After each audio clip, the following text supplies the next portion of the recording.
نتوكل. أعوذ بالله السميع العليم من الشيطان اللعين الرجيم. بسم الله الرحمن الرحيم. In the name of God, most merciful, ever merciful, and may God's peace and blessings be upon His holy Prophet Muhammad and the purified members of his household and progeny. Allahumma salli ala Muhammad wa ali Muhammad wa ajil farajah. Respected sisters, dear brothers, viewers, Assalamu alaikum jami'an wa rahmatullahi wa barakatuh. And welcome once again to our series, Life, the Islamic Answer. We have been discussing the role of the intellectual in society in general, in the Islamic world a little bit more specifically, and for us, and the discussion that we have been having in the Islamic community of knowledge. We discussed the main events that took place in the world that led in the Western world to having to rethink the figure of the intellectual and the role of the intellectual. And we said that it is important to understand what happened in the Western world because similar yet different milestones took place in the Islamic world afterwards. And so in the Western world, they went through a similar transformation, a similar shift to the one that was experienced in the Islamic world afterwards. And so perhaps there are things that are common, lessons learned and relevant to us as we look at this question, this topic, in addition to the fact that we live in the Western world. And we need to understand the heritage, the evolution, the developments that took place that have led them to think about the role of the intellectual, the figure of the intellectual in this manner, and to see how it may be relevant or not to us. Alaykum assalam wa rahmatullah. And we said that there are a number of discussions that took place, one of them having to do with who is an intellectual. And we defined it very loosely for ourselves. And we said it is anyone who is interested in engaging intellectually about Islam. And then we said, perhaps more relevant to us, what is the role of this intellectual? And we saw that in the Western world, there were a lot of discussions, and we put them in various themes.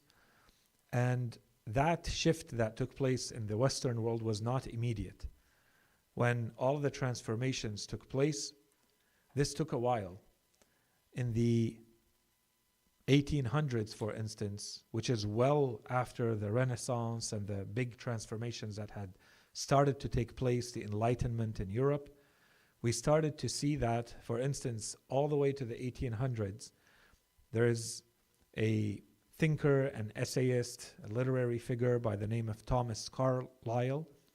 Thomas Carlyle was writing directly about the intellectual, the figure of the intellectual. He has a work called On Heroes, and he was very interested in the hero figure. And the way he talks about the intellectual is as though the intellectual is the hero figure in society. It is the person who has all the characteristics of the hero. They have insight, they have the courage, they have the leadership traits. They are the ones who are going to guide society. And then, of course, later in his work, he talks about, in a very critical way, about the intellectuals of his time, saying that we are no longer finding those same traits that we used to find in the intellectuals. And this is in the 1800s. And when we went through the authors and when we went through the books, we saw that until very recently, this is exactly the same ideas and the same themes that keep coming back until today. That the quality, the standard of who is an intellectual and how they contribute to society seems to be in decline, where every generation wishes, alaykum assalam wa rahmatullah, wishes how, the intellectuals of the previous generations were present so that they would perform the roles that those intellectuals were performing. So there's kind of a steady decline that we see. And so he talks about the idea, inshallah, we might come to it later when we talk about the types of knowledge in Islam. We said that the figure of the hero in Thomas Carlyle, he links it to history. He was very interested in the historical role of the hero or the historical role of the intellectual.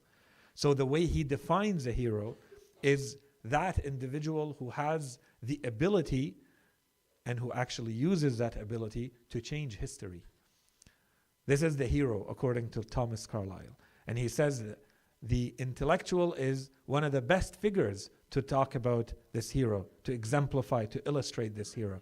That they have that ability, they have that capacity to change history, to take a society from one direction to another. These are inflection points in history, right? So there's a link here, inshallah, we'll come back to it when we talk about history and his general idea of history. There are thinkers who think about history, for instance, as just a successive, cumulative series of events, and that society is made up of the collective.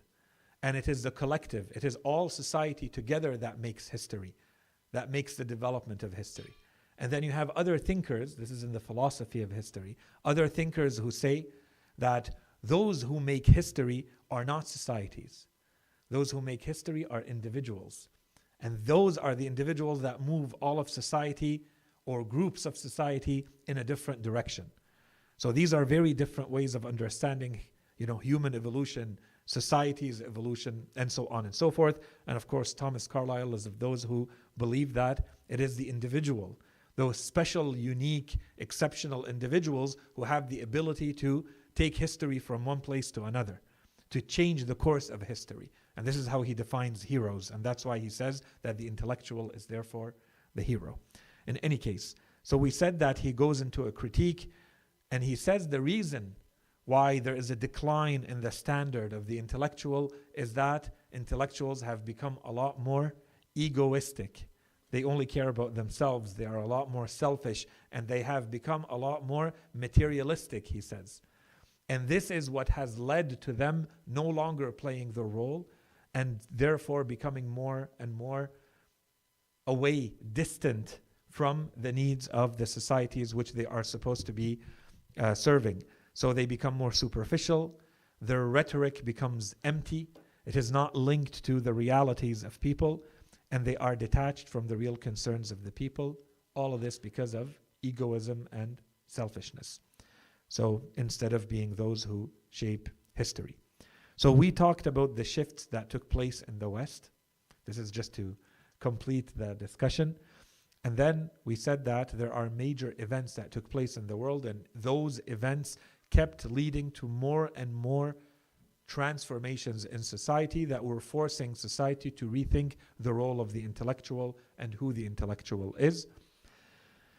And so there were the 2 world wars, many other major events, how there was an emphasis on understanding the role in participating in power structures became one of the themes. So we see one thinker after another, one philosopher after another, start to think about how the intellectual is contributing to, is participating in the power structures of society. And you'll remember the discussion we had about power structures, which was a very new idea at the time in Western societies, where now the notion of power is being looked at. Who has power in society? What do they do to maintain that power? What do they do to prevent others from getting any power? Right? And so the role of the intellectual became one of the main questions to look at. How does the intellectual fit into this power structure? Are they contributing to the existing power structure, or do they destabilize the existing power structure? Whose side are they on? Who are they giving more power to as an intellectual? So that was one theme that we talked about. The second theme had to do with the idea of having expertise or having specialization. To what extent is this something that we respect and we just accept blindly, that if someone has expertise, has specialization, they are worthy of being followed? And we said the spectrum went all the way from you respect them and you follow them to, and we saw that that was the majority opinion, there was a lot of skepticism. There were a lot of doubts, a lot of questions, and even a lot of critique, that it is not simply because someone has specialization, someone has expertise, that they are to be blindly followed. In fact, that can become very dangerous. And this is where we saw a lot of the critique of intellectuals, that perhaps society has given them too much importance, that they do not have enough skin in the game, that they're not held accountable for their opinions, and their opinions remain abstract ideas not connected to the concrete reality of the people, and so on and so forth.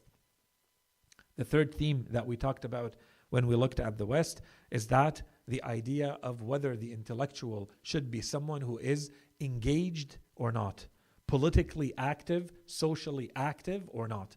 Because there were those who say to remain an intellectual, a true intellectual, you have to stay neutral. You can't take sides. You can't suddenly start to engage, because when you start to engage, you have now become a social activist. You have now become a politician, and so on and so forth. And we saw that the other intellectuals were saying, no, you must engage. This is your moral and ethical duty to engage. Otherwise, you're not a true intellectual. If your ideas and your thoughts are not leading to action, to changing the world, to changing society, then what good are they? And we saw both sides. We talked about it, and we said in the West there's a lot of ink that was used for this. A lot of debate, a lot of books and articles and discussion took place in the West about all of this. And then we turned our attention to the Islamic world. And we said, of course, we went through all of the milestones that took place in the Islamic world. We kind of drew parallels to show that some of the events are the same. World War I is happening in the Western world and the Islamic world. World War II is happening in the Western world and the Islamic world. But the way it is being received, the way people are reacting to it is not the same. And in a lot of cases, all of this comes back to the idea of what is modernity, and how modernity was experienced by the West and how modernity was experienced in the Islamic world. And in short, I will just say this as a sentence for now, and inshallah, perhaps one day we can talk about it more. The biggest difference between the West and the Islamic world about the idea of modernity is that in the West, it was generated from within. It was a natural evolution in reaction to their own reality. Things were happening and they reacted to it by letting go of the traditional worldview with everything that entailed, including, for instance, the role of the church, the role of monarchy, so on and so forth. We talked about that, the role of religion and revelation, and replace all of that with reason, replace all of that with science, replace all of that with what led to democracy and the human being instead of God, and all of that. All of that came from within. Whereas in the Islamic world, all of this came from the outside. It was being imposed on the Islamic world from the outside. The Islamic world has to now react to something foreign to it, alien to it, external to it, being imposed on it from the outside. And that's why the idea of modernity did not grow from within Islamic culture, Islamic thinking.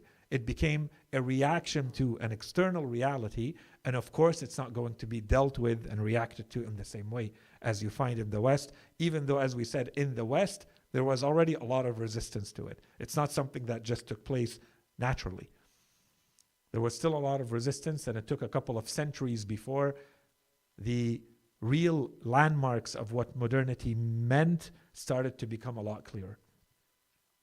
In the Islamic world, this happened much later, and it's a foreign element. So, of course, we cannot expect the same reaction and the same results because of all of this. But in any case, we wanted to add one more layer.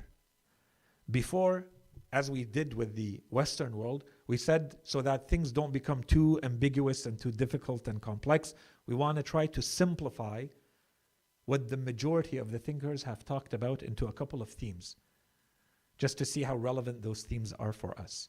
So we said in the West, we looked at power structures, we looked at expertise, and we looked at engagement.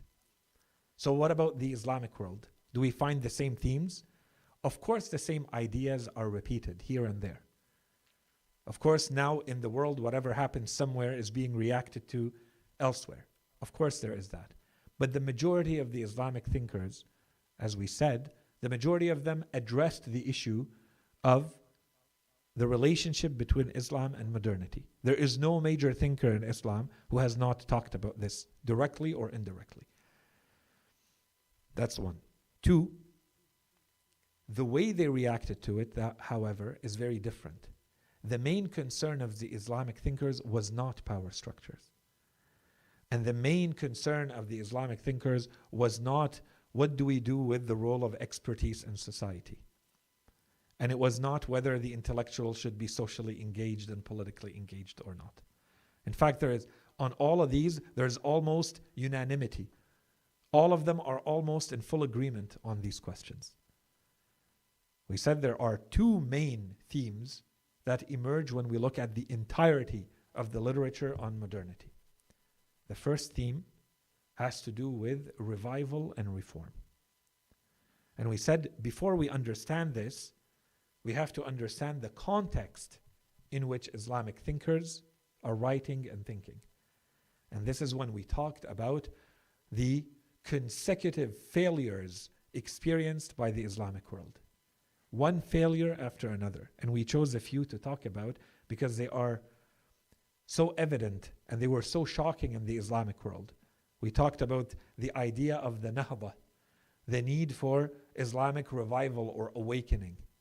After Napoleon and his armies suddenly invaded Egypt in 1798, and he stayed there for 3 years. And he did this not because he wants to attack the Islamic world. He did this because he's at war and he wants to weaken the British Empire. So he went, it's a strategic move. And he went and completely took over Egypt. The Egyptians woke up in the morning and Napoleon and his armies were there, and they could do nothing about it because they had the military power. They had guns, and the Egyptians did not. And because of that, they were suddenly under full occupation from the French. And this led to the thinkers and the scholars to start to think about, what do we need to do to start catching up?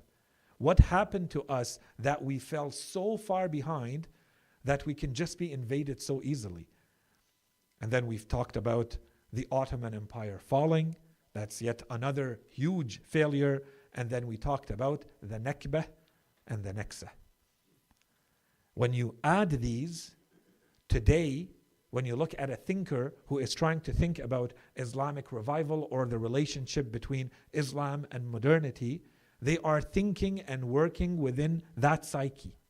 The psyche of someone who has suffered one blow after another, one failure after another. And so the game now is a game of trying to catch up.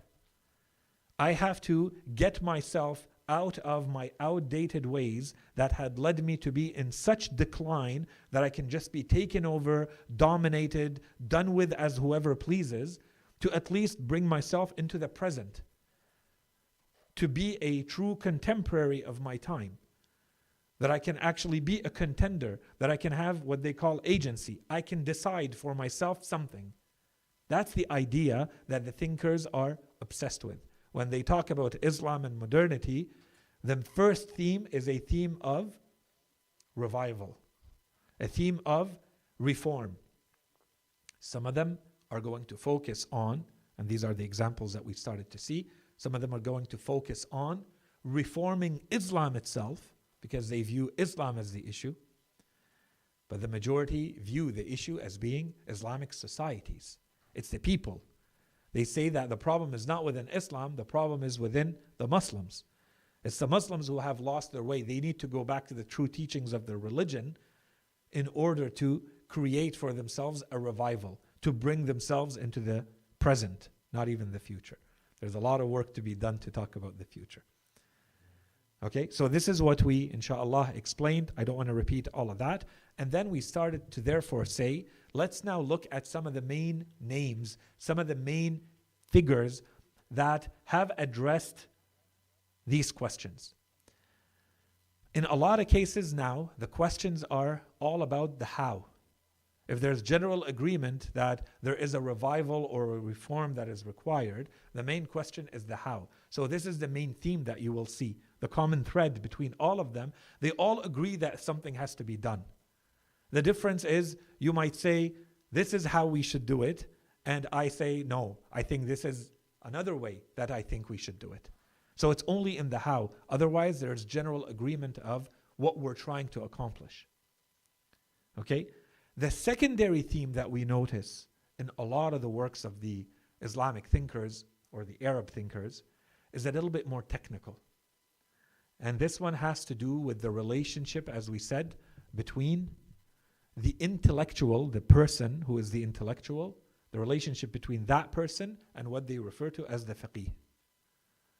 As in the expert, the legal expert, the jurist in Islam, the person who has religious expertise. What is the relationship between these two figures? Is there a role for the intellectual in an Islamic society where there are legal, religious, jurist experts? Or is there no role for them? And if there is a role, what is that role? What is the scope of that role? Is there a duty? On whose side is it? These works, however, and we can't spend too much time on it, become a lot more technical. They are studied in depth in usul al-fiqh, they are studied in fiqh, and you have to have the technical tools to go deeper into the discussion, because that becomes a discussion of understanding what is the scope and the duty and the role of a faqih. And this is where you see all the big differences in the schools of thought. Is the faqih only supposed to play this smaller role in society, or is the faqih supposed to have something to say about every aspect and dimension of society? And how does the intellectual, who may or may not be an expert in fields other than religion, what do they contribute to that? If the faqih has something to say in everything, what role is there left to anyone else? And if the faqih does not give himself that right or that role to go beyond what is strictly, in the minimalist sense, strictly religious. Everything outside of that, the faqih says, this is not my business. This is not my area of responsibility. Perhaps that opens the door to the role of the intellectual. But does that mean that they work together and they collaborate together? Or is the intellectual in simply other spheres of life that are not of any concern to the faqih? And those are, as I said, much more technical discussions. They would, if we spend too much time on them, they would take us in a very different place in the series. We're trying to avoid going there. That's a much more technical discussion. But this is simply to say, when we look at the literature in the Islamic world and in the Arab world about the role of the intellectual, these are the two main themes that emerge. The first one has to do with revival and reform. The second one has to do with the relationship between the jurist and the intellectual. Okay?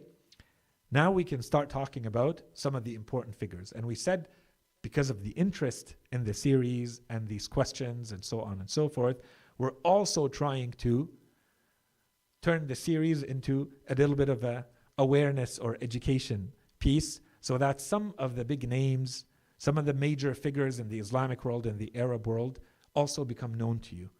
And each one of these would deserve a series of lectures. If we wanted to go through their works, what they have left behind, their ideas, what they were reacting to, how they influenced other thinkers, the schools of thought that reacted together because of their thought, and so on and so forth. We're not doing any of that. We're just spending a couple of minutes on each, just so that we have a little bit of a mapping in a way that is relevant to what we're discussing, which is the role of the intellectual in our own Islamic societies of knowledge.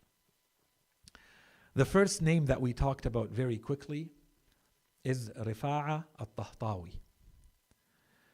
He is considered to be perhaps a pioneer, one of the first Islamic scholars who directly engaged with this notion of Islam and modernity. What does it mean for Islam to modernize itself? He went and studied a little bit in France. He spent a bit of time in France. And then he came back and he documented what he witnessed, what he saw, how the French have institutions, how they administer them. And so he started to talk about a few main areas that to him are going to be the key for Islamic or Muslim societies to modernize and revive themselves. The biggest point to him was education. And we said the idea of education to him was broader than just normal systems of education. His primary focus, he was Egyptian, his primary focus was inside of Egypt, to try to modernize the education system in Egypt. But then he said, in the entirety of the Islamic world, we have to modernize the education systems. And he also turned his attention to religious education. And he said, we also have to modernize religious education, the education that produces and generates the Imams and the scholars. That also has to be modernized. He talked about the importance of bridging the gap between the traditional Islamic education systems and the Western knowledge. And so he was very open with the idea of whatever we find that is good and productive in the West, that it should be borrowed, taken as is, implemented. That's what he was proposing. So his focus was 3 specific areas: science, technology, and administration. How do we ensure that, however, we keep our identity and we stay Islamic? Knowledge of traditional Islamic knowledge, 1. And 2, his emphasis on the Arabic language. He said we have to go back and really put a lot of emphasis on everyone in the Islamic world having a much better grasp of the Arabic language. This is what will ensure our unity. This is what will bring people together, a common language, the common language of the Quran. The knowledge that attaches us back to our history and our heritage and our teachings.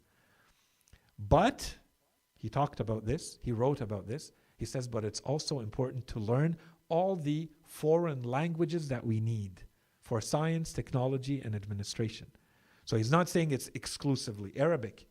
He's saying we learn everything we need to learn to revive and to reform our societies, but there are things that we have to do to ensure that our attachment to who we truly are, our identity, our core teachings, remains in place.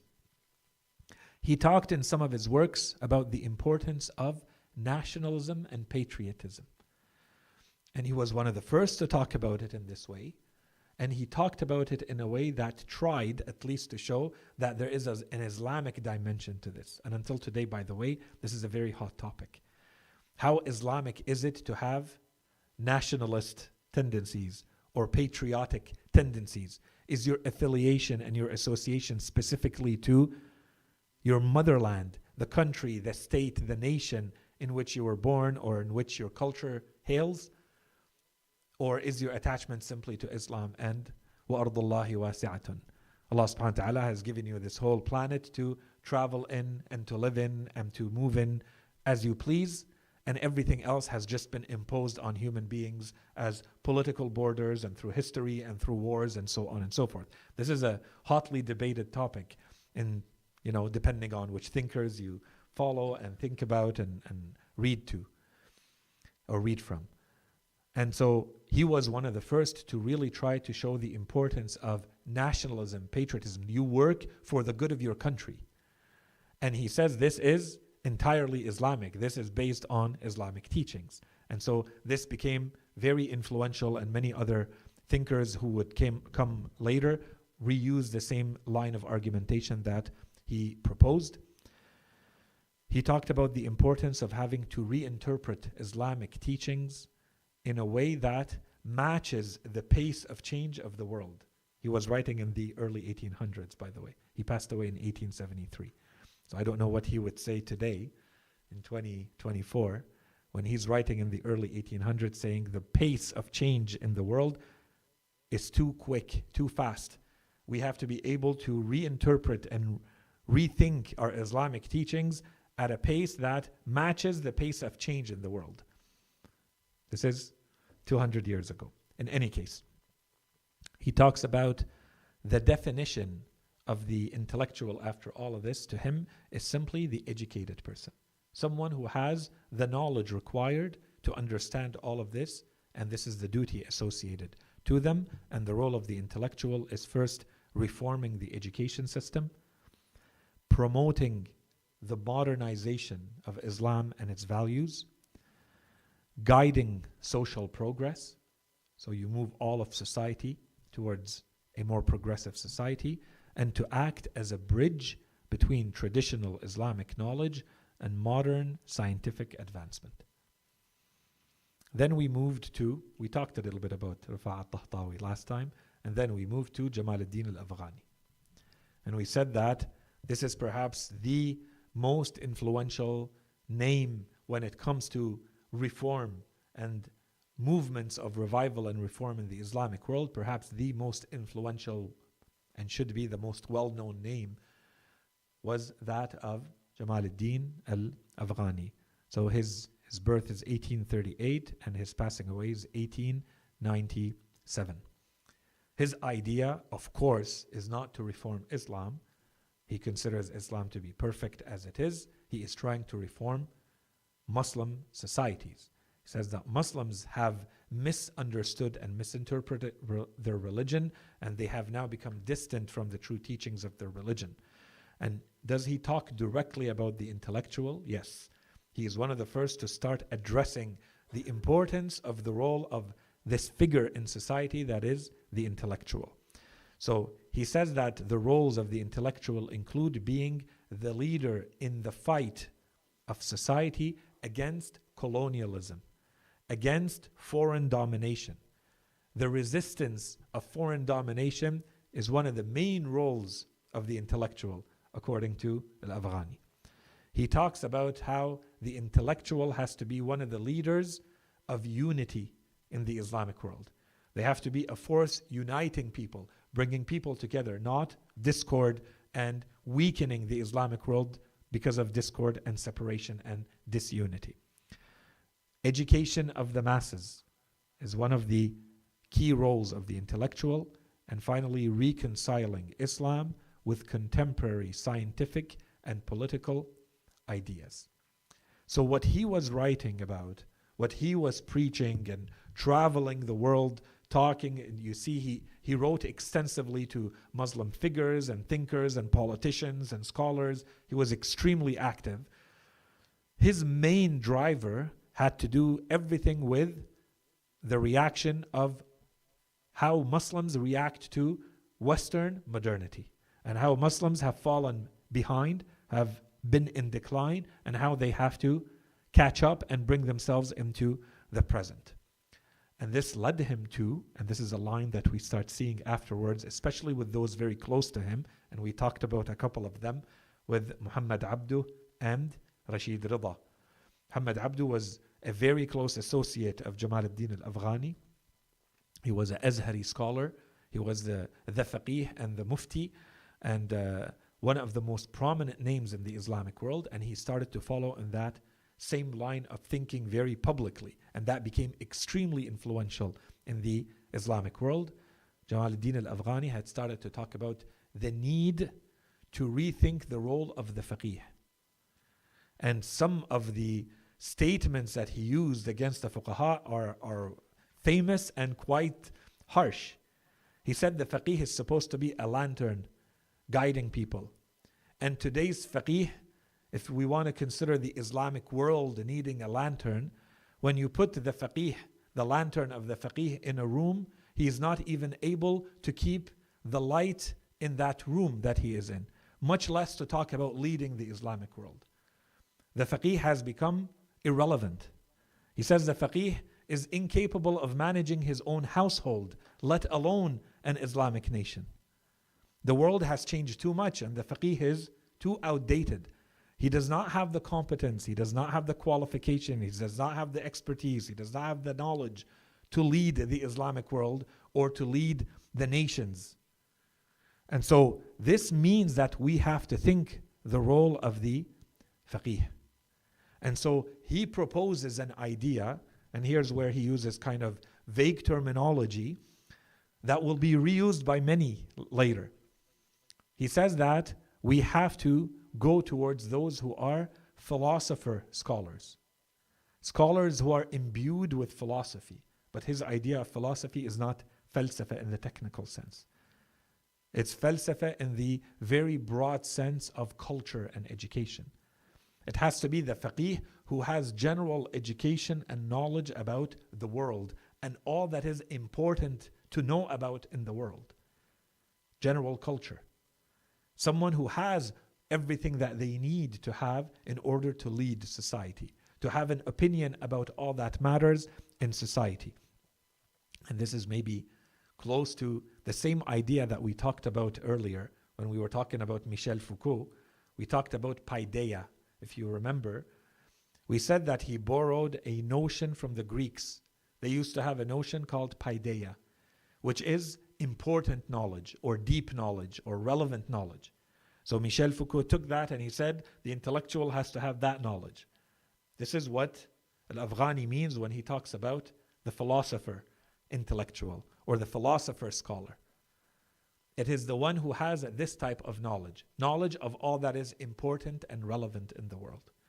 So these are the types of scholars that we need. So of course you're going to have to reform the education systems of those scholars to generate that type of scholar, right? So this goes without saying. So he was also very critical, and this became a whole common thread in Islamic thinking, in Arab literature and Islamic literature in the Islamic world. Unfortunately not attributed to Al-Afghani, even though he was perhaps the first to write about this. The idea of being very critical of falsafa and falasifa. So even though he just praised falsafa and said that falsafa is what's required from the scholar, now he shows that what he meant is that definition that we just gave, which is general culture, not falsafa in the technical sense. He says in the technical sense, falsafa is abstract thought that does nothing to the day-to-day reality of people.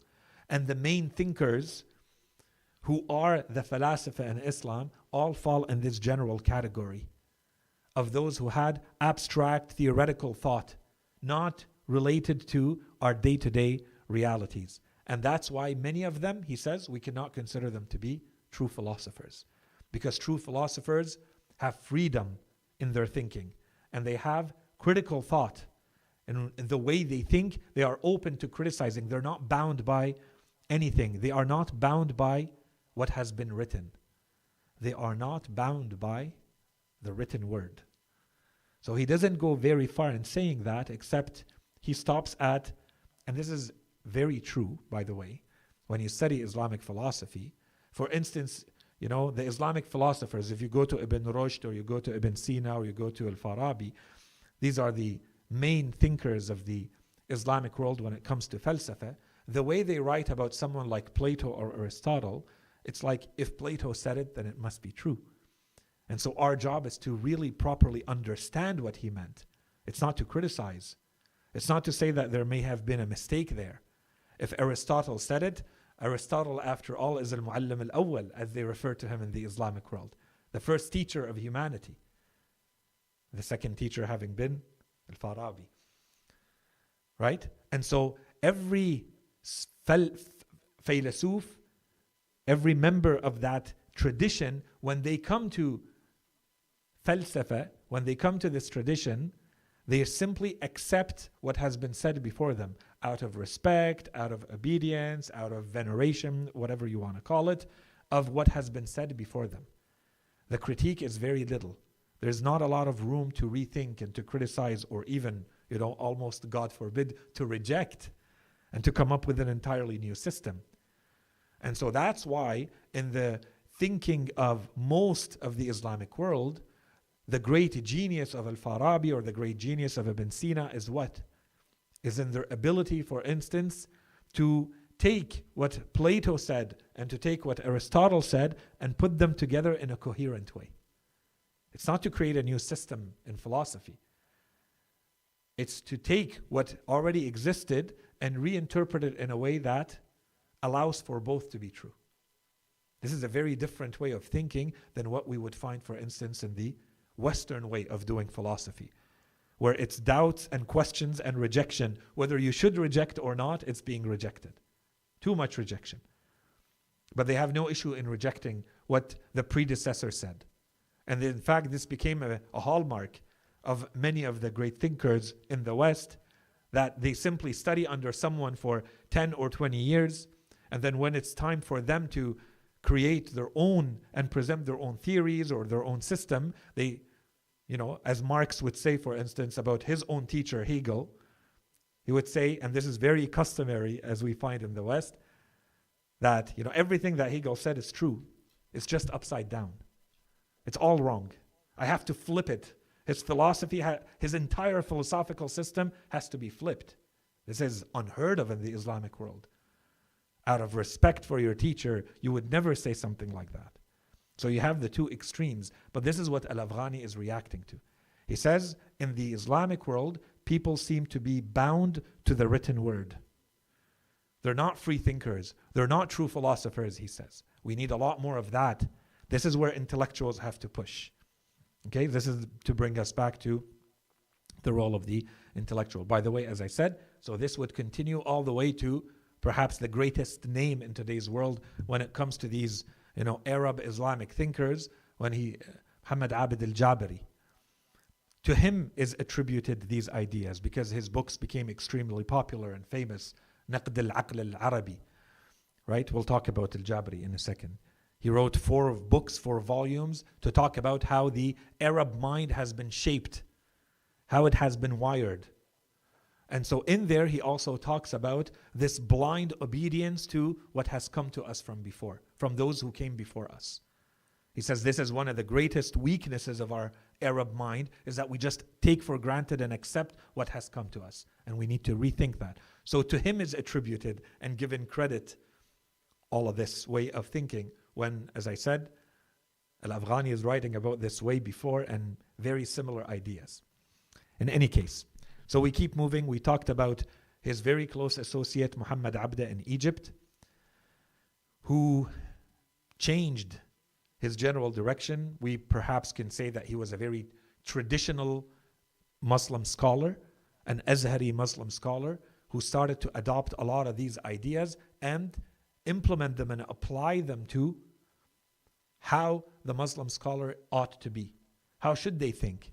How should we reform and rethink their education systems to generate the right thinkers and the right scholars in Islam? And so he also emphasized the importance of rationality, and we talked about this. We said how, for instance, their Tafsir al-Manar, that was written by him and his student Rashid Rida, was really trying and going out of its way to show that everything that Muslims were attributing to miraculous, supernatural events and phenomena, there was a way to interpret it using only reason and not using anything supernatural, for instance. And he thought that was extremely important to do, because that's part of the modernization that is required. He talked about the importance of intellectuals having to become those who lead society towards enlightenment. This is the idea of the Nahda, right? While retaining the ethical core of Islam. And this is another very important notion that will become a common thread. Those who say there is something spiritual, ethical in Islam that we cannot risk losing.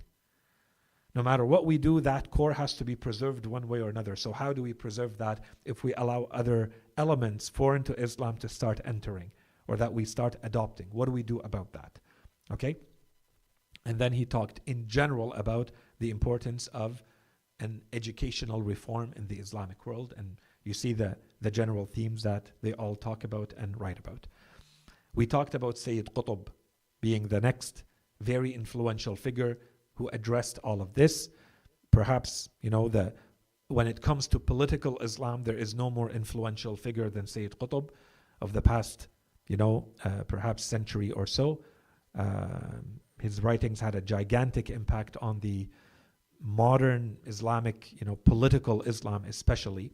So he addressed the role of the intellectual directly in numerous of his works.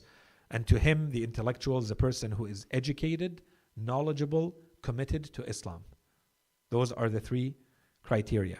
If you meet those 3 criteria, then you can be the intellectual in the religious sense. We're talking about the religious intellectual.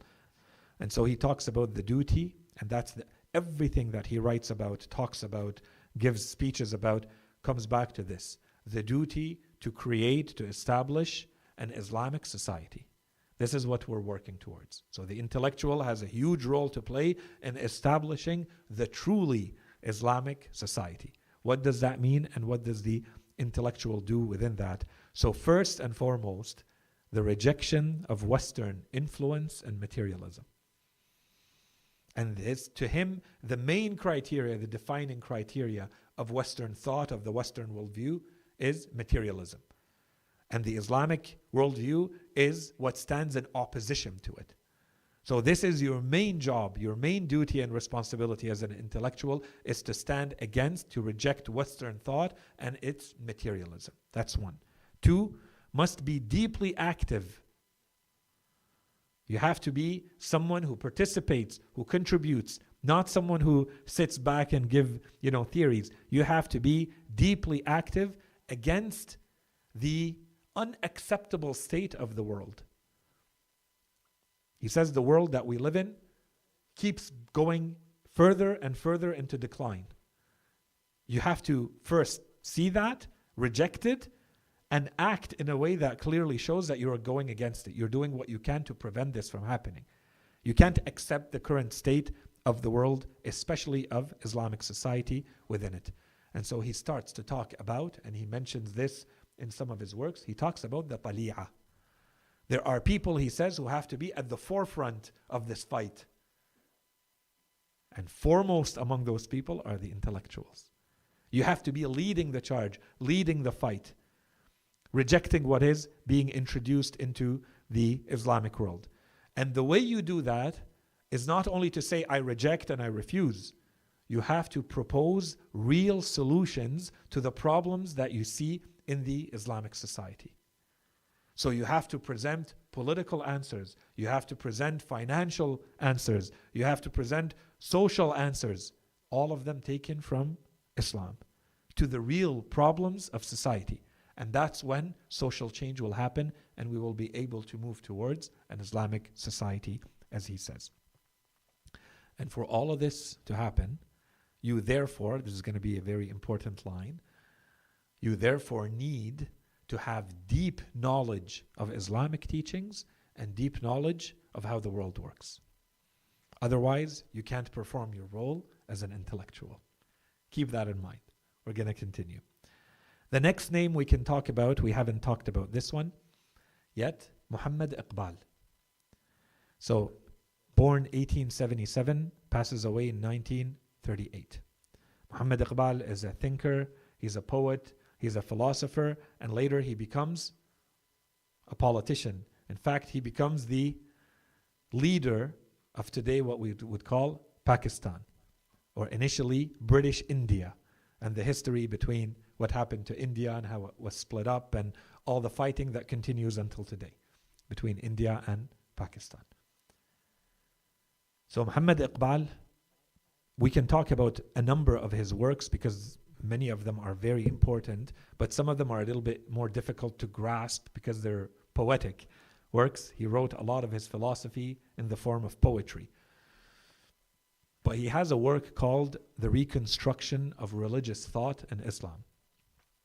If there's one work you want to read from Muhammad Iqbal, that would be it, where he spends a lot of time talking about what is required to create an Islamic society that he calls dynamic and progressive.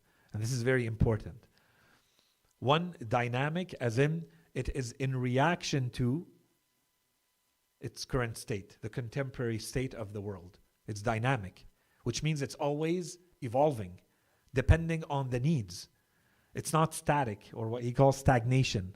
What has happened to the Islamic world, he says, is complete stagnation. It's no longer generating anything new. It's no longer modernizing, evolving, progressing. And that's why he talks about the need for progressive societies. Societies that are oriented towards the future, oriented towards what is to come.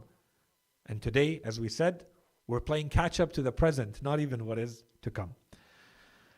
So the role of the Islamic religious intellectual, according to Muhammad Iqbal, is that he must or she must revive Islamic society by creating the dynamic, evolving, progressive society and become an agent of tajdeed, an agent of change.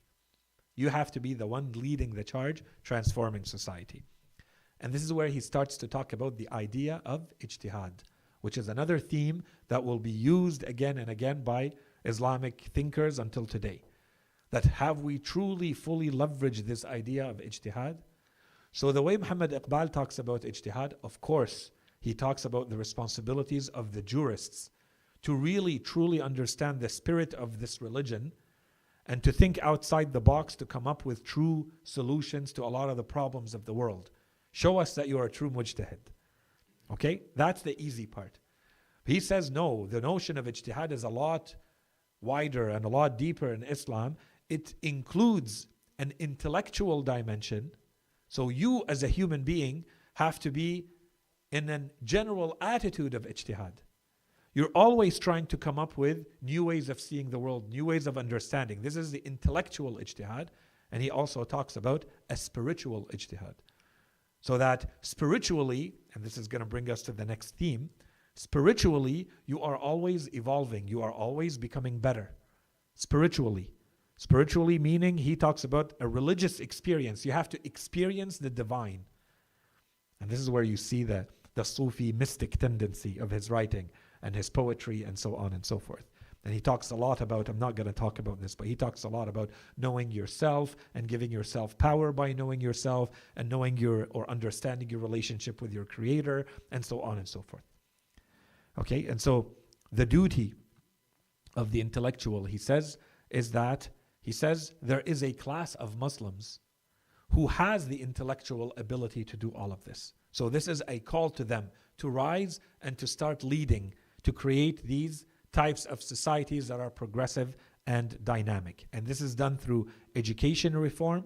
This is done through knowledge acquisition. So again, the same theme we've been hearing about.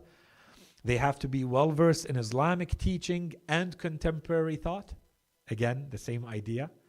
Third, intellectuals, and he's the only one that I know of who talks about it in this way. The others twist it. They give the other side of the medal, and they talk about the inferiority complex in the Islamic world. He talks about one of the roles of the intellectual is to generate pride in your Islamic heritage. Muhammad Iqbal talks about this. So inspire pride in Islamic heritage and being capable of leading the Muslim world through renewal and transformation, which means that there's chaos and disorganization and gray areas because you're in transformation. It's not going to be black and white, clear all the way. You have to be able to lead Islamic societies through that. This is what is expected of the intellectuals. And then he comes back to the idea of providing real solutions to the real problems of the world. It cannot be abstract thought and so on and so forth. And to talk very quickly about his idea of spirituality. He comes back to the same notions that we talked about, but he focuses on spirituality, the religious experience, that you feel something. And he says this is the core of Islam. And that he says, therefore, what we need is Sufi mutafalsif, he says. But we have to be very careful. We need those who have the rationality and who understand how to have the religious experience, but they don't go too far in rationalism.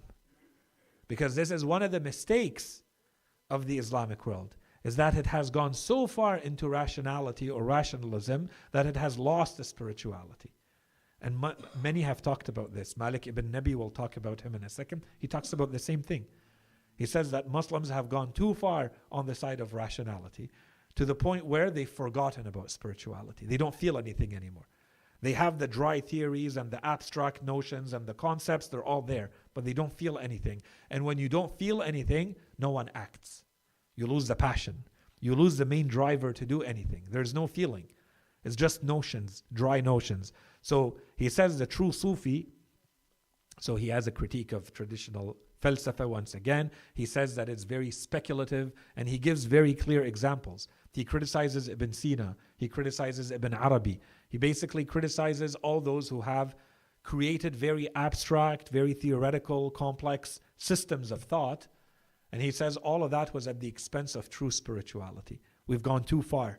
We don't need all of this complexity in abstract notions and so on and so forth. Of course, others would disagree, but that was his critique. And so 2 quotes from him. One of them is, a true Sufi does not reject life. Because that's when there's a claim that Sufism is a rejection of life. By the way, this has existed since the time of the Greeks. Okay, those who basically don't want to look at the ugliness, the difficulty, the challenges of life. So you turn away from all of that and you focus on your inside. Right? So that's running away from reality, which means that you're going to remain passive. Things will just keep happening to you as a person or happening to you as a society. Because your attention is not to the outside. You're going to give yourself all the justification. This is what God wants. This has to happen to me. This is what God wants. I have to accept it. I have to focus on my spirituality. That means that you're never going to change your state. That means that you're never going to improve or become better or become stronger, become more powerful, be able to resist, be able to change your reality. That will never happen. And so throughout history, this has always been a very strong critique of, whether it's in Islam or outside, of the mystical tradition, of the spiritual tradition. Right? So he says that only happened when it was used in the wrong way. Otherwise, the true Sufi, he says, to understand what he's saying, the true Sufi does not reject life. He seeks to transform it. That's the true Sufi. The Sufi who rejects life, that's the one who fell into the mistake of Sufism, that you forget about life, you forget about reality, and you focus only on the inside. The second quote from him that I have is, the test of a people is how they act, not what they say or speculate. It's not about the notions. It's not about the concepts. It's not about the words that you say. How do you act? Show me with your actions. Don't show me with your words. And so this is, of course, a call to action from Muhammad Iqbal. And again, the first and foremost is a call to the intellectuals. That I don't want to hear what you have to say. I want to see what you're about to do. If you want to transform, if you want to change, if you want to revive Islam. So a lot have said about Muhammad Iqbal, especially when you look at his whole life, that he was such an accomplished, influential person in multiple areas, such a successful poet, such a successful thinker, such a successful politician, that they say he is truly the example, the perfect illustration of the Muslim intellectual. This is what we mean when we say a Muslim intellectual. You want to see him fully displayed. Many have said it's Muhammad Iqbal. We're not agreeing or disagreeing. We're just saying, if you go to the literature, a lot use Muhammad Iqbal as this very good example of what a true Muslim intellectual is. Fully engaged, extremely competent, and able to connect to the masses. He was incredibly popular in his time. People loved him, and they continue to love him until today. This is not the case of many intellectuals. And this is one of the themes, by the way, that I don't want to talk about because we don't have time, of pretty much a lot of the writing about intellectuals and their role and the figure of the intellectual in the Islamic Arab world. Almost all of them talk about how intellectuals are disconnected from the people. That they live in their ivory towers, that they have nothing relevant to say, that people and them don't talk the same language, there is no shared common ground of understanding. They're working with abstract notions that no one cares about, and they don't care about what the masses care about. That's the qati'ah. It's always there. There's a theme called al-qati'ah. Al-qati'ah is this distance and this separation, this complete cutoff between the intellectual and the rest of society, or the intellectual and the faqih. It's always the same term that comes back. Okay, whereas in the case of someone like Muhammad Iqbal, there is no qati'ah. He is from the people, he talks their language, they understand it, they react to it, and they vote for him, and they follow him, and he is competent and an expert, considered an expert in multiple fields, including Islamic fields, including contemporary thought and modern fields. Right? So that's why he is considered a very important figure. We move to another figure, Malik ibn Nabi. Malik ibn Nabi, born 1905, death 1973. He's an Algerian thinker, extremely influential in his time, a writer, a philosopher, and his focus in his writings was about Islamic civilization and how it has fallen. What has led to the fall of the Islamic civilization? Okay, so he talks about, he says that the state of our societies in today's world, there's the notion of civilization. He says that as a civilization, we have civilizational bankruptcy. We are bankrupt as a civilization. This is what has happened to us. And the contemporary man, the common man in these Islamic societies, if you were to analyze him, you would see that he's a shell, a shadow, hollow, empty, no aspiration, with inferiority complexes, ready to be dominated, not ready to lead, not ready to transform, not ready to engage and change the world and revive the world, and so on and so forth. So he starts from there, and he says all of this is because the inferiority complex is because we are also becoming materialists. And so when we compare our state as materialists to the materialist state of others, and we see how far behind we are, so he talks about, for instance, military power, technological power, scientific power. All of this is based on material means. And we are so far behind that it can only generate an inferiority complex. It can only lead to you just despairing and giving up because the distance is too great. Okay, so of course he's talking over 100 years ago. He's writing, in any case. And so he starts to wonder, therefore, what are the conditions required for a true renaissance, for a true nahda? And he says, therefore, the role of the intellectual, one, the intellectual has to be very present and very active. Two, the intellectual has a duty to show what he calls the conditions of colonizability, that you are prone to being colonized, that you are inviting others to colonize you by the way that you act, by your general attitude, by your general state in the world. You are openly, it's as though you are openly inviting, calling others to come and colonize you, to dominate you, to use you as they want to. You have done nothing to repel that. You have done nothing to push that back or to protect yourself or to show that you're not colonizable. That will not happen. If they try to colonize you, it will not work. No, you show that you are going to be a good, obedient, dominated subject of those who want to colonize you. And so instead of being dominated, you emphasize the need, he says, of self-reliance.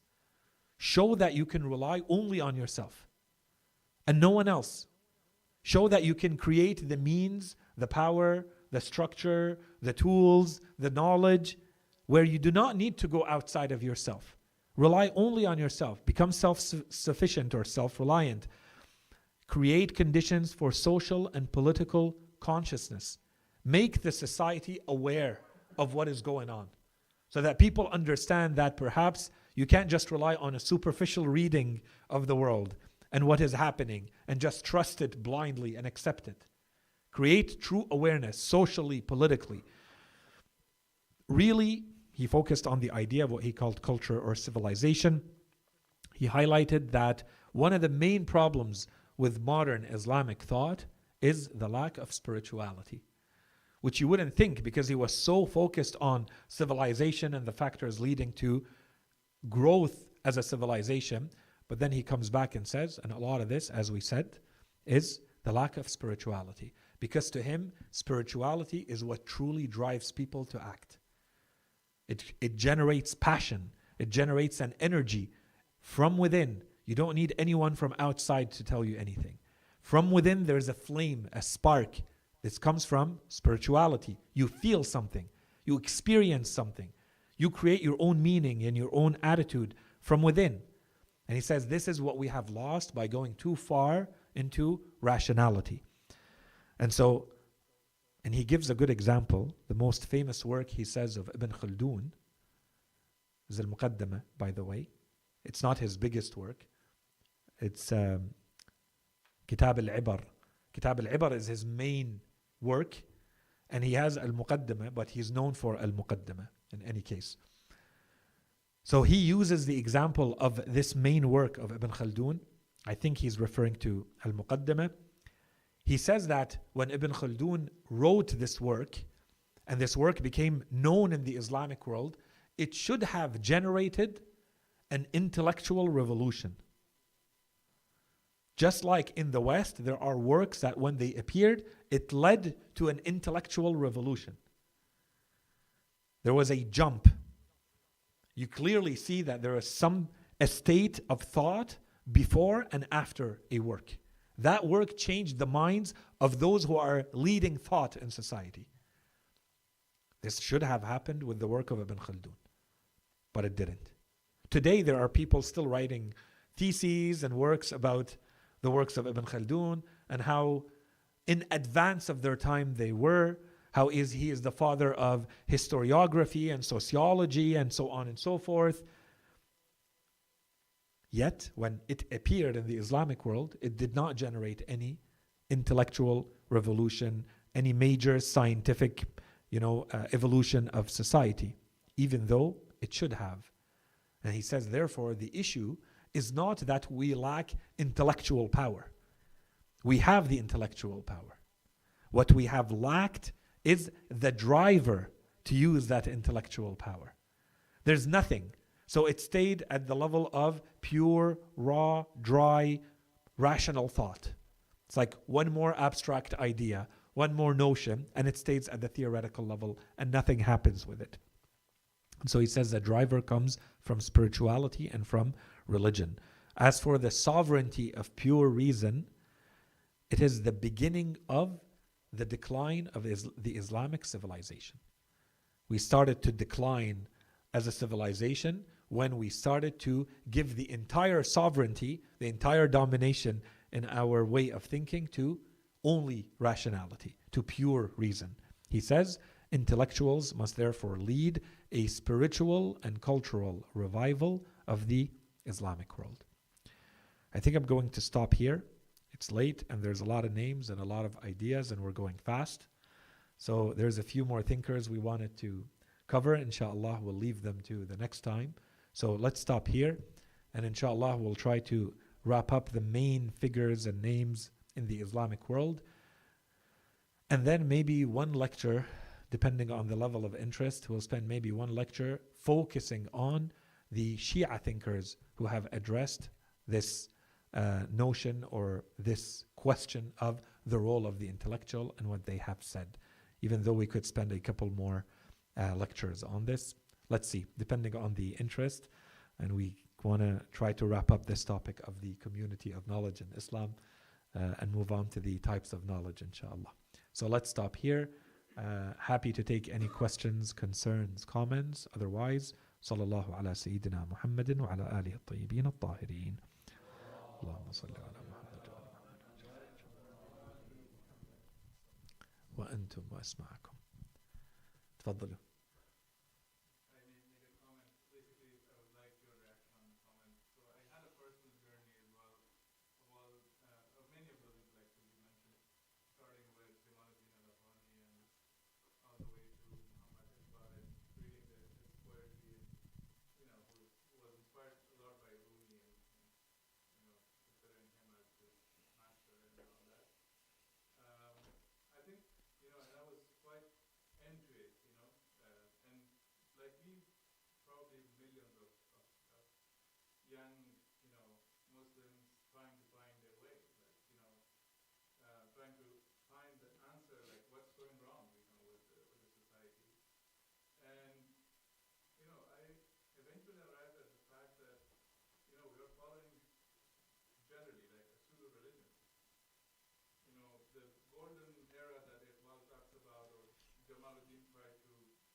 to solve the problem has perpetuated basically the problem, and has strengthened this, if I may use this word, of this terrorist mentality, the persecution of the Ahlul-Bayt that happened throughout the years, and the Shia. I mean, they're trying to get people back to that ideology that, we were great and we were like invading people, we were, killing people, and we were taking their women, as bounty, and, their everything.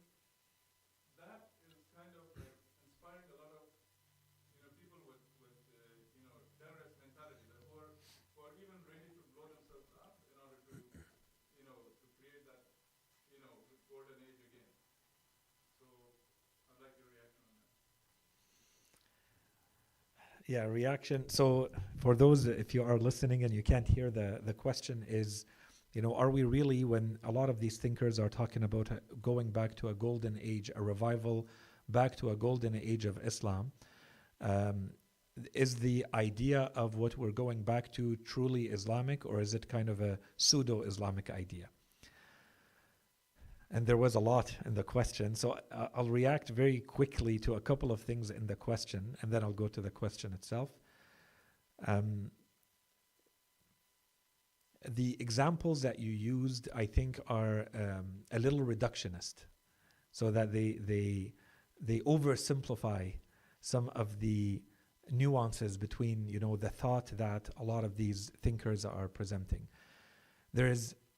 There are two groups that I didn't talk about, and I should have maybe started today with those two groups, that say there is no role for something like a religious intellectual in society. And they are complete opposites, but they agree on this point. The first group, and we talked about it quickly, are the Salafists. And we define the Salafists as those who believe that the right attitude and the right way of living and the right authority for religious knowledge is the Salaf, is to go back to the earliest generation following the generation of the Holy Prophet ﷺ, and this has religious authority as a source of knowledge for how to act today. Just like when we say, for instance, how do you act today? You might tell me, I go to the Holy Quran. The Holy Quran has religious authority for me and tells me how to act. So when you are a Salafi, by definition, this is why you are called a Salafi, that means that your religious authority is the Salaf. You and I might say, there might be something good, that we want to go and see, how did the earliest generations of Muslims live? That's different than saying your source of religious authority is how they lived. Just like you and I might say the source of religious authority is the Holy Quran or the Hadith. That comes from a ma'soom. They will say, no, the action of the Salaf is your religious authority. And that's why I used examples, and I said, this is what makes you understand. It's not that they want to be regressive. They've created a religious system that says that how did they dress, 1,200 years ago? That is your religious authority, the source of your religious authority in order to dress today. So of course your dress has to match their dress. How did they eat? How did they sleep? What did they ride? Did they ride cars or did they ride camels? They rode camels. So in a perfect world, I would be riding a camel today. This is Salafist mentality. Okay, and wherever they go away from that, it's not out of choice. They say that this is imposed on them. Now, I'm generalizing because, when academically, if you want to talk about the Salafists, today there are multiple currents within the Salafi school. There are those who are trying to modernize it, and there are those who are hardcore, and there are those who are politically inactive. They will not have any political opinions, and those who say we must have political opinions, and all the schools of thought within the Salafi mentality. I'm just saying very high level.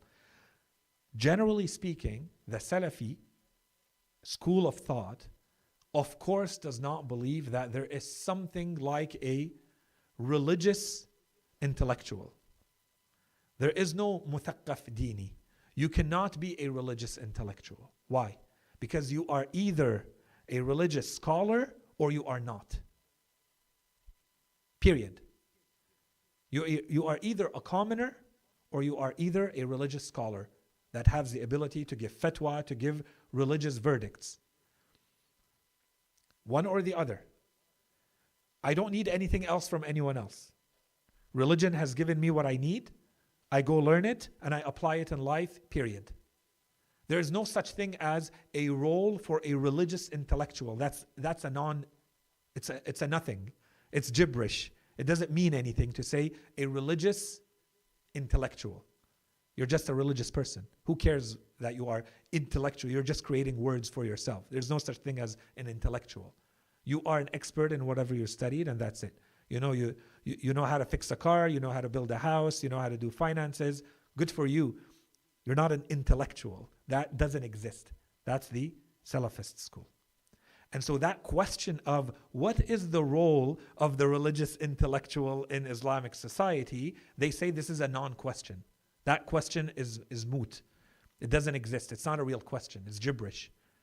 There's no real meaning behind this word. That's one extreme, right? We agree. The other extreme, represented by people like Edward Said and others, he's a Palestinian American thinker working in the US many years. He wrote Orientalism as his most famous work and many other works. He talks about the intellectual and who is the intellectual. And to him, one of the most important traits of the intellectual, and many in the Arab and the Islamic world believe in this, even though he's not a Muslim himself, he's a Christian, they say that he has to be secular. The figure of the intellectual comes to us from the West. And the model that worked, according to him, is the Western model. And the reason it worked is because they were able to distinguish and separate between religion and state.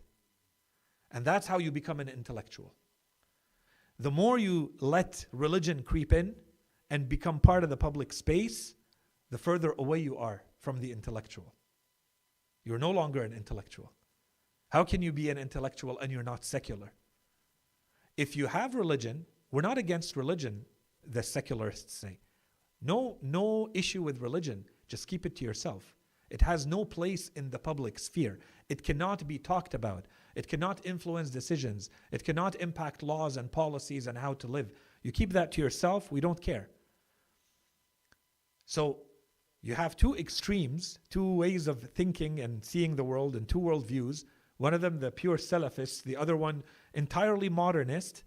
Both of them say there is no such a thing as a religious intellectual. For different reasons. But both of them agree there is no religious intellectual. So, all of this as a comment to some of the things you said in your question, which is, I agree with you that first we have to establish who is talking about the religious intellectual. So there are groups we have to take out of the equation because to them that does not even exist. Our assumption, our starting point was there is such a thing as a religious intellectual, and that's why we're talking about it. Okay? Now, the golden age of Islam and the pseudo-Islamic version of reality. I think we have to distinguish between two things. Many of these thinkers, when they talk, when they write, sometimes they go back to the Islamic sources. They go back to the hadith of the Holy Prophet ﷺ, and they go back to the verses of the Holy Quran. They go back to what they consider to be Islamic teachings. And they say these are parts of the Islamic teachings. And when they say this is what we're trying to apply day-to-day life, the truth is, if we want to be objective, it's very difficult to disagree with them because we agree with them on those teachings. The issue is they say, and this is the example that shows that teaching, and then they go back to the time of the Abbasids and how they, oppressed and killed the Shia and killed their Imams, and to them that's the golden age of Islam. This is where we disagree. And we tell them, your understanding of religion led you to a path where you now consider that to be the golden age of Islam. That cannot be the golden age of Islam because those things we believe go against those teachings that you just talked about. I disagree with you on the example, but I don't disagree with you on the teaching. The teaching we have to agree on. This is what unites us. We all agree that this is what the Quran is saying. But you and I, of course, disagree with them because we say that what led them to that point is that they are not following the teachings of Ahlul-Bayt alayhim salam. So that they can look at savage, barbaric acts and they say, yeah, this is Islam. And we will justify it and we will say that it was correct because the Khalifa allowed it, because the Muslims did it, and they were good Muslims. It was all good. We say, no, you went very far away from religious teachings, from the teachings of true Islam, because you didn't follow Ahlul-Bayt. You started to follow people like you and I with all of their problems, and you called that the revealed religion of God. No, these were politicians, these were corrupt people, these were normal people who were using religion and abusing of religion for their worldly gains, for their own interests. This is our disagreement with them, that they want to use someone other than God and His revealed religion, and we say no. We have a red line here. We only accept God and who He tells us to follow. It's only the Holy Prophet and Ahlul-Bayt, period. They say no, we open the door and we tell them, okay, but this is what it leads to. The examples that you use cannot be considered Islamic. So that's my comment on your multi-layered question. Ahsantum. I have a question about Ibn Khaldun. I have a big question mark about him. Yes, تفضلوا. So I don't know, is it what his source, what's his origin, and this is about it.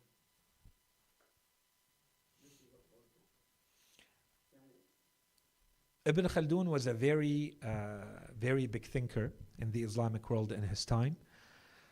And if you want to look at it purely academically, today, if you want to use the same standards as they use in the West, you would say that he is the founder of sociology and the way history is written.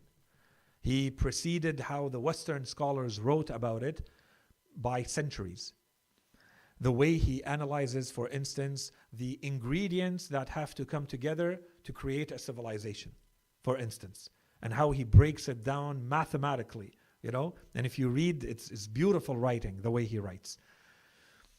The issue, however, if we want to make it very, very simple and very quick, is that Ibn Khaldun is a man like any other man. He has his own biases. He relies on sources of history that are sometimes questionable.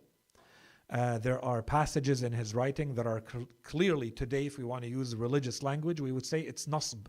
He is against Ahlul-Bayt alayhim salam. He is against the Imams. He is against the Shia, and for no real reason. So the way he writes it, and you can imagine someone with the intellectual tools that he has, of course he can twist reality and present it in a way that makes the Shia look horrible. Right? And they are the ones who are destroying religion, and of course we have to get rid of them. When you present it that way, you have issues. Otherwise, there are passages in what he writes that are beautiful. Passages that are full of genius and that should bring us back to Ahlul-Bayt alayhim as-salam. And this is where you see that, it is just one more scholar, a man like you and I, sitting, taking sources, writing what he can. There are political motivations, there are tribal motivations, there are all sorts of motivations in how he writes. There are biases. He writes in a way that clearly shows that he likes some people more than other people, which he shouldn't, because he's supposed to be a historian and he's supposed to be objective and not falling into that type of mistake. But there's clearly that type of mistake in what he writes.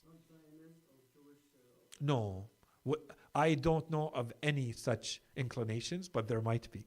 Further study may be required. Yeah, I've read his muqaddimah and small parts of his work on history. Because he's far away from them. He's not writing in. I believe that he probably is the type of mind that should have naturally inclined towards Ahlul-Bayt, but there are perhaps fixed. Yes, he's very close to the Salatin, one. And two, there are perhaps things, today we would call them shubuhat. He has an issue that becomes a much bigger problem that he doesn't know how to solve, and so that leads him down a completely wrong path of thinking. And that's when you're, for intellectuals or intellectual capacities like his, it's surprising and sad. But that's the reality of the world. Yeah. Thank you. Allah yakhallikum. So we also discussed like how intellectuals are kind of self-serving, you know, and if they find a reason and a shubha somewhere, they try to Yes. maximize the user. Yeah. تفضل.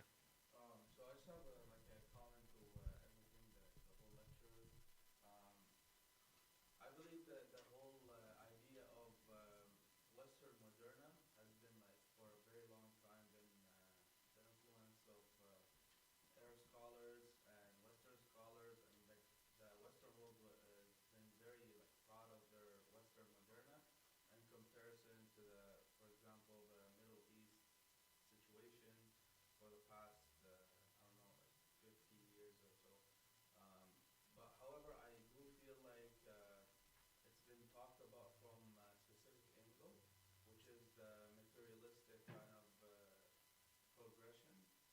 Whereas, for example, the Shahid al-Sadr, Qadisullah Ruha, he talks about that that their success is only in the materialistic world, whereas their um, morality and other aspects that shape the world is very in a declining sense, you know. Um, and maybe back then it was theoretical when he spoke of it, because it was, you know, in such small areas where you see, for example, injustice and all of it. Now it's a very broader term. So when you compare that to, for example, like when Muhammad Iqbal talks about the test of the people is how they act, not what they have to say. For many years we've been lied to about democracy and that the West is kind of like, you know, that beautiful justice system that's secular, and that's the answer to solving world problems. But in reality, it has failed, you know, significantly. And when Malik ibn Nabi or another scholar mentions that the intellectual has to lead people into enlightenment, I feel like they're leading them into darkness, and people are starting to realize, and the Western Moderna is being stripped of its kind of mask or fake identity, um, whereas, you know, everything they talk about is not put into action. And you can see the biggest example is in Palestine and the surrounding region, where everything they stand for is just words on a piece of paper, whereas their actions show otherwise. Whereas, for example, Malik ibn Nabi, when he talks about you have, we are prone to colonization, you have not shown any sort of resistance, being that's in the past, but now there is some sort of resistance. And on top of that, there is that morality and other fields of advancement. So I feel like the future is very bright towards the Muslim world, and specifically the Shia world. And I feel like the Western Moderna will have to adapt and catch up to us. And I feel like also, in my own perspective, I feel like um, in a Shia sense, from my Shia point of view, I feel like the intellectual is not always a person that's alive. It could be also a person that they killed, because Allah mentions in the Quran, وَلَا تَحْسَبَنَّ الَّذِينَ قُتِلُوا فِي سَبِيلِ اللَّهِ أَمْوَاتٌ بَلْ أَحْيَاءٌ وَلَكِنْ لَا تَشْعُرُونَ. So we don't feel them in the physical sense, but they are the ones leading us, and I feel like they have never failed their followers, and inshallah more and more success. أحسنتم. Again, very layered and very complex comment or question. So first has to do with perhaps when we say there's a superiority or they're trying to catch up, that one civilization or one area of the world is better than the rest. Let's say the West is better than the rest. It really should be looked at from a specific angle. So quick reaction to that. There are things that I want to keep to later. In the series, we're going to come and talk about them in detail. But very quickly, this is exactly the point that the scholars are making. And like you said, very, very judiciously and wisely, today it's even more clear than it was when they were writing, but they knew what they were writing about. When each one of them is saying, no matter how we modernize, and that's why I'm picking them, no matter how we modernize, we have to make sure that what is the core of Islam stays intact and that we have to protect it. Now, you may disagree with them on how to protect it, but they are telling you that they agree with you that there is something core, true in Islam that is more important than all the material, except that we should also be as good as, if not better, materialistically too. So why are we behind materialistically? That's the point they're making. They're not arguing, at least the names that we looked at, they're not arguing the dimensions that you mentioned. So the spirituality or the ethics or the morality, and that we are still superior and we will always be superior, and we're not willing or ready to compromise or negotiate on that. The question then becomes, what can we allow to come in? And this is how they differ. So some of them, and that's why I mention it very quickly when I talk, but I say, for instance, when you read Rifa'a al-Tahtawi, he basically tells you whatever is good, just take it as is and bring it. So they talk about science, languages, technology, administration of institutions. They're superior to us in those things.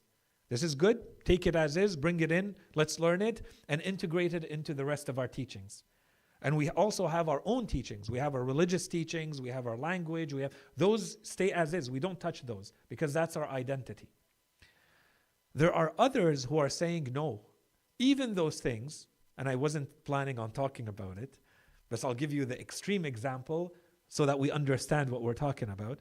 The disagreement is in the how.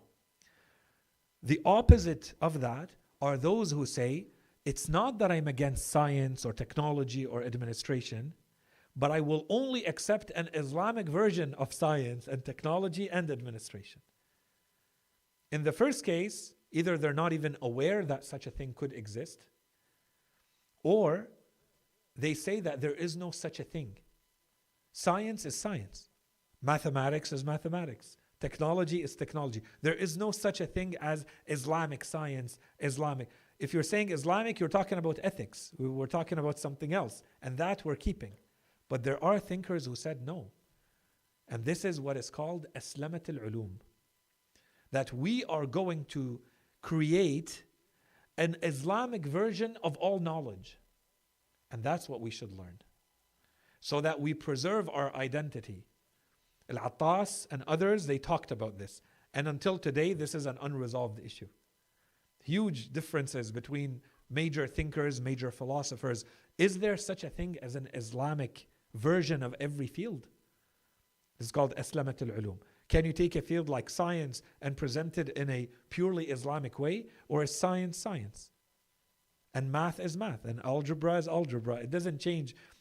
You can't really add an Islamic version or an Islamic twist to algebra. Whether you're sitting here or there in the world, whether you're working in 20th century or in the 5th century, algebra is algebra. It's the same. Those thinkers say no, we have to do an Islamic version of these. So that there is no room for anything to come into our worldview and our system of knowledge and thought that is going to compromise our true identity and our true thinking. There are those who say no, there is a core that is Islamic, that is Islam. That doesn't change, we protect that part. Everything else comes and goes, changes, there is no issue with that. And that part, they all agree that in Islam it is superior. And that it is not to be matched, it's not to be compared. And then the second point that I wasn't thinking of talking about now, maybe later in this series or maybe in future series, I'm still debating, to talk about what in the West they have called the crisis of modernity.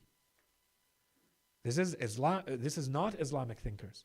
This is Western thinkers who talk about the crisis of modernity, who say that there is something of a major failure that has happened in the West because of modernity and then post-modernity, and now they have post-modernity. We're still talking, by the way, in the Islamic world about modernity, al-hadatha. And then those who are the technical experts in the Islamic world, they talk about ma ba'd al-hadatha, post-modernity. In the West, they are at post-modernity. They are, to them, that's already a chapter that's finished. Post-modernity is already done. We're now in another phase in the history of humanity, in the history of thought of humanity. But in any case, the reason for these, the reason why there is a post-modernity is that there are so many thinkers in the West that rejected modernity, or that had something to criticize about modernity. That they said modernity has shortcomings, there are gaps, there are problems, it leads to crises. And one of the major crises is everything related to the religious dimension, the ethical dimension, the moral dimension. And that's why at some point in that time they were saying that the world is headed to a place where religion will disappear. And what has happened is the exact opposite. And today there is much more religion and much more religious people. How they define religion is different. A lot fewer people who follow institutional religion. A lot fewer people who follow the version of religion that the church presents, for instance. But they are no less religious. They are no less in need of religion. So they might go to what they call New Age movements. They believe in, another way of understanding the world. That God is a universe, or God is an energy, or God and me are one, and I listen to the vibrations of the universe, and whatever you want to call it. But if this is all religious thought, now you and I might disagree, it's not Islamic theology, it's not ilm al-kalam, but this is religious thought. And they have had issues with the version of religion presented to them, so now they have created other versions of religion. Religion didn't go away.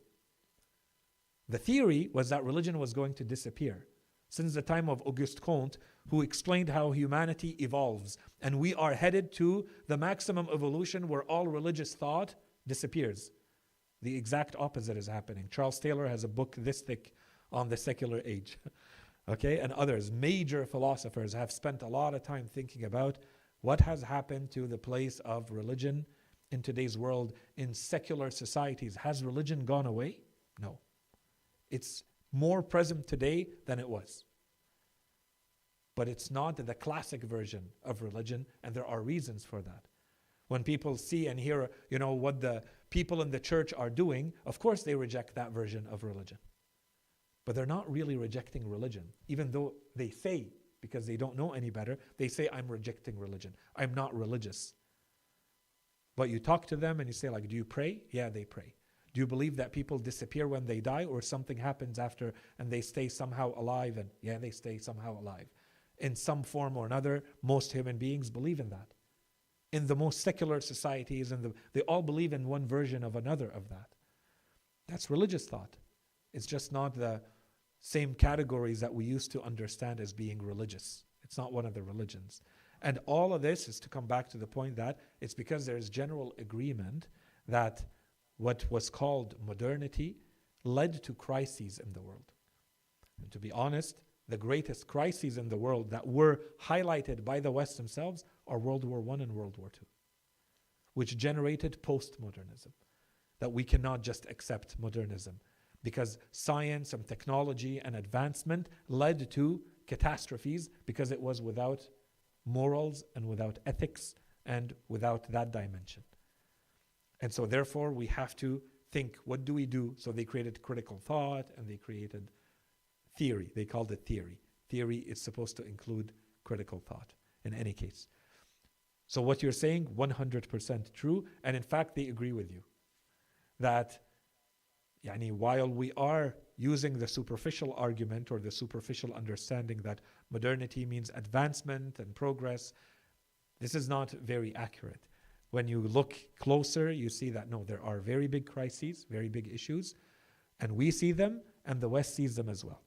And they have done a lot to try to, we don't think they fixed it, but the reaction reveals that they think there's something wrong.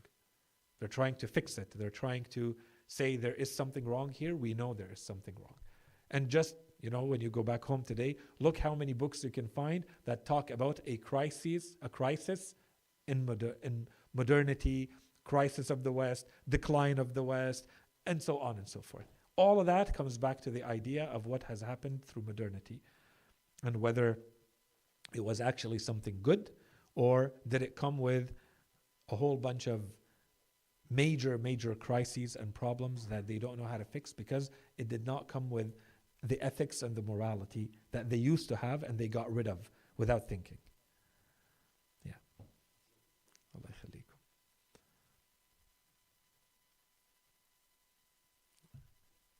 تفضلوا.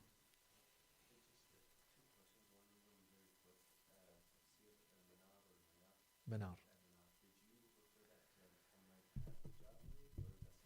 No, Muhammad Abd al-Jabari has another tafsir, shorter, much shorter tafsir of the Quran. And it's not very well known because he's not a mufassir, he's not a religious scholar, he's a philosopher. Muhammad Abdu, who is an Azhari scholar, a religious traditional scholar, very close to Jamal al-Din al-Afghani and his student Rashid Rida. So he started Tafsir al-Manar and he passed away before finishing it. So Rashid Rida, his student, completed the tafsir. That type of thinking of trying to take away, let's say, the magic or the spirituality side from the religion has nothing to do with Muhammad al-Jabari. Muhammad al-Jabari, we're going to talk about him. I didn't make it today to him. He definitely is on the side of introducing as much rationality in Islam as possible. Okay, and my main question was, how important is it, or is it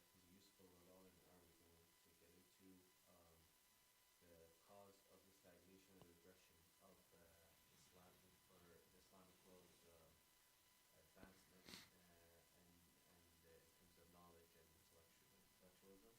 I know you touched on it a little bit in terms of some thought thinkers thinking it's the moving away from spirituality towards pure rationalism. Mm-hmm. I also think there's also elements of disconnect between the intellectual and the general public. I know some people attribute it to this, but it's very reductionist in terms of like the lack of the printing press being available to be that medium between the people. So just in general, are we going to get into that causing of that, or is it useful at all to even look into it, or are we just going to brush up on and move on? So the point you mentioned, the reasons for the decline of the Islamic world, I'll mention some of the points mentioned by the scholars or the thinkers that we're talking about. I wasn't thinking of dedicating a full point to it or a topic to it. That's one. The point that you mentioned, so al-qati'a, as it's referred to, the technical term, al-qati'a bayn al-muthaqqaf wa, and you can put a whole bunch of words there after. That has definitely been mentioned, and it's a recurrent theme through all of the works. That's one, but there's a few others too. And some of them we mentioned, we just gave our answer. We were forced to give our answer through our brother's comment before, that we think it's because there are things that are intrinsic to the way people think and view and understand religion, that even when they're trying to be religious, they don't know how, because they're too far away from the true teachings of religion. Many of them we see are basically saying, so that more traditional thinkers, and we're going to encounter that a lot more, especially with the Shia thinkers, it's because people have turned away from religion. That's the main reason of the decline. We're going to see others that say, no, it's because of the way the Arab mind works. Because you mentioned al-Jabari, I mentioned this. That's his reason. The reason why there is such a decline in the Islamic world, or the Arab world specifically, and that's why he wrote Naqd al-Aql al-Arabi, and he wrote 4 volumes of that, 4 different aspects of looking at it. He's really talking about the wiring of the Arab mind that has led to the decline of the Islamic world. And so now it's time to fix it. So inshallah we'll talk about that when we talk about it. So there are reasons mentioned that they say, perhaps, overemphasis on Sufism. That's one reason that's mentioned. Overemphasis on language and poetry and metaphoric language. That's one reason. So all of this pulls you away from rational thought, they say. You fall into superstition and imaginary ways of thinking, as opposed to focusing on what the West focuses on, material things, math and science and concrete objects. You take this block, you turn it into a thing that you can use to lift something else. The other guy is wondering about the 7 metaphors of that word in this verse of poetry. So the Arab mind, they say, has been programmed, educated to focus on those things that don't have practical repercussions in the world. Whereas in the West, they focused on. But that opens another discussion. Because in the West themselves, they have wondered, why is it that the West became dominant? And there are books written about this that we were maybe going to talk about when we talk about history. And there are very different ideas of how this came to be. In the West, for instance, they say, some of them will say, for instance, there is a domination of technology and science. There are those who say it's geographical and natural consequences of events that happened in the world. Disease and plague and malaria and all of that. No one controlled that. It's catastrophes, natural catastrophes that led to that. This is a whole theory, and a lot of thinkers fall into that. And then there are those, Wa'il al-Hallaq and others have written about this, and they say the West was not more advanced. China was more advanced than the West. The Islamic world was more advanced than the West. The only difference is that the West has, to use your term, has a terrorist mentality, has an oppressive mentality of dominating others that others did not have. And even when others wanted to dominate, they did not dominate in that way. So that they allowed them to live. They incorporated them into their civilization. They allowed them to be who they are, to keep their, identity and that's what the Islamic world did. If you study history, that's not what the West did. And that's the difference between colonization and building empire and what was happening before. And that's the only reason why the West dominated. But I didn't want to talk about that. You can read in some of the works, Wa'il al-Hallaq and others have talked about this. Taha Abd al-Rahman, Wa'il al-Hallaq, they talk about these things, and they've written extensively about them. When you study the factors, there are many, that have written about this. Jared, for instance, and anyways, I'll talk about it later, inshallah, in the theories of history and how it is that the West has dominated. Because some give the impression, and it's difficult when you're living in it, to see any other alternative. You think this is the only natural evolution of things and nothing will ever happen to change that. This is what Fukuyama was writing in his The End of, The Last Man and the End of Times, I think, or thank you, The End of History and The Last Man. And he was basically writing in a way that gives the impression that there is no further evolution to humanity than the current state. And there are a couple of threats left to the current state that is the most evolved version of humanity, for instance, Islam and China. And once those are taken out, that's it. We will be in the perfection of what human evolution can achieve because of democracy and secular thought and so on and so forth. And then his teacher wrote a book in response to what he wrote, which is called The Clash of Civilizations, Huntington. And that's another conversation for another day, inshallah. But all of this is to question what were the factors that led to. So there is an Islamic version to look at it, but in the West, it's not like they agree that they are truly dominant, or what is it that led them to be dominant? Or how are they going to keep their dominance? All of this is open for grabs and open for discussion.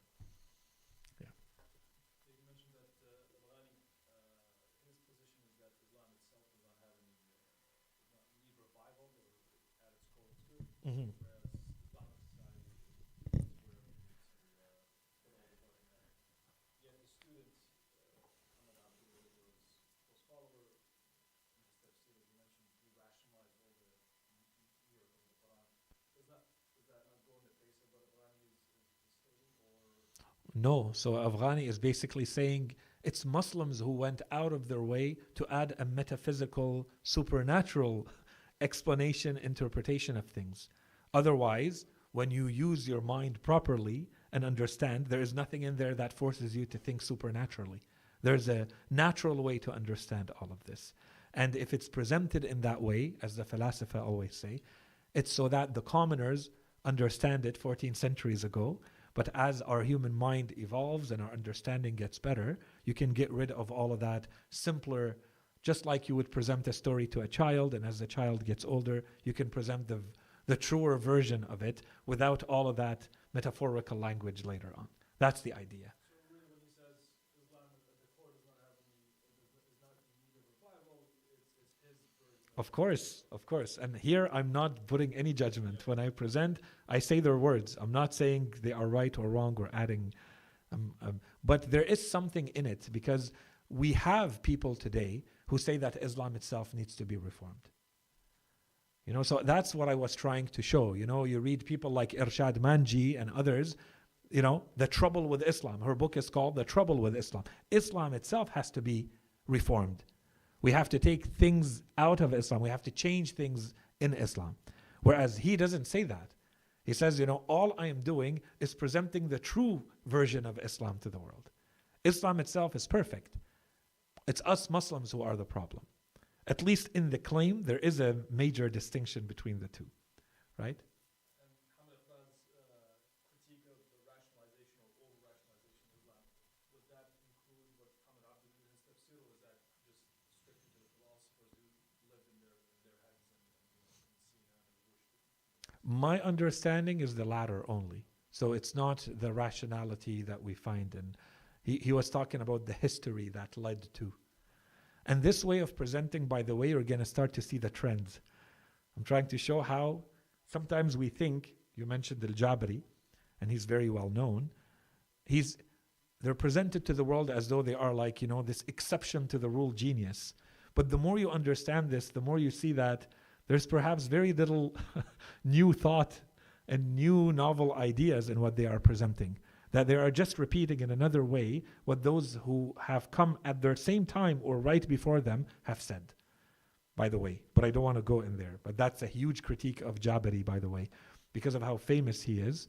But now it's been, exposed and revealed of how much of what he has said is actually just a copy-paste of what the others have said before him. But they never became as famous, popular that he became.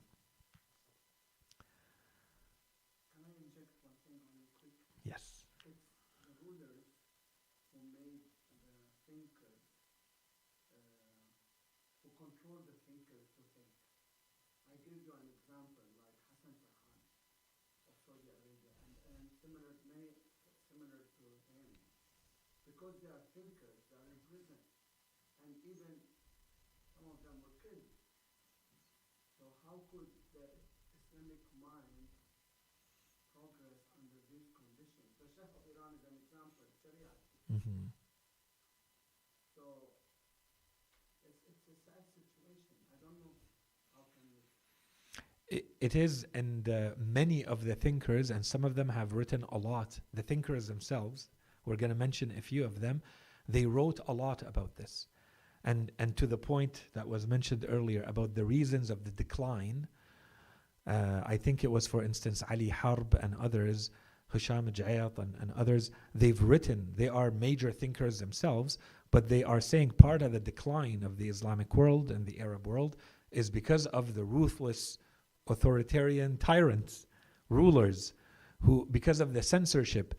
Al-Jabri, in fact, goes all the way back to history, and he says Al-Jahid and Ibn Rushd suffered major persecution and oppression and resistance in their time, and that's why they could not freely be the intellectuals that they truly were, right? He uses that as examples because I think he doesn't want to talk openly about what's going on today. So he gives you examples so that he doesn't talk about politics, okay? But they all do that. You have to read between the lines and say today, and they talk about this. They say the censorship, the oppression, the injustice has made intellectuals not able to work. And those who do, you know that you're sacrificing your life. And Hassan Farhan al-Maliki is a perfect example. The man has been for 7 years in jail in Saudi Arabia. And Allah farraj alayh. Yani, it's, what else can we say? In any case. And his son was killed. Yeah. الله يخليكم وصلى الله على سيدنا محمد وعلى آله الطيبين الطاهرين